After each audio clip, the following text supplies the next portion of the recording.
Welcome to the question and responses on meat versus veggies. Let's get into this. Question 1 from Brenda Bejon. What about oxalates in those veggies building up in our bodies? Absolutely. Oxalates, you're looking very, very high in spinach, beet greens, rhubarb, sweet potatoes, okra. With light cooking, sauteing breaks down the oxalates because there's a lot of good nutrients in those. So I don't recommend eating those things raw. That's why I say don't juice spinach, don't juice kale, but get lightly saute them, and you'll get the benefits from those nutrients without having any negatives. Now, please like this video, share this video, share the content, subscribe to our channel. It's going to help us grow and spread this vital life-saving information. Question 2 from Jade the Game. Okay. I came across some people that eat vegan, but added eggs back into their diet. I think they're calling them self-vegans. Okay. So if you're a vegetarian and you eat eggs, you're called an ovo-vegetarian. If you have dairy products, it's a lacto-vegetarian. Lacto-ovo-vegetarians are taking dairy and eggs. That's healthy.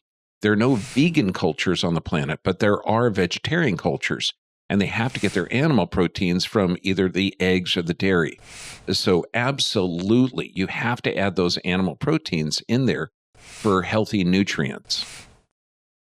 Question 3 from Chappie Sinclair. Soluble fiber reduces absorption of nutrients from other foods eaten with it. I wonder if the production of short-chain fatty acids make up for that loss. You say you eat a strip steak with butternut squash, and you lose 10% of the nutrients from the steak due to the soluble fiber. Would those short-chain fatty acids make up the difference or give more? Absolutely. But when you look at this, the soluble fiber, it has a lot of benefits. Now, it's fermented by the gut bacteria into the short-chain fatty acids, which includes beneficial compounds like butyrate, propionate, and acetate. And these are crucial for gut health and have a wide range of benefits. It improves blood sugar control, lowers cholesterol, supports a healthy gut lining. So absolutely, those things are so good for you.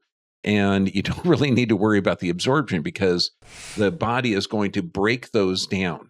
Food combining is one good thing, but also eating the meat and then eating the veggies afterwards is a good idea.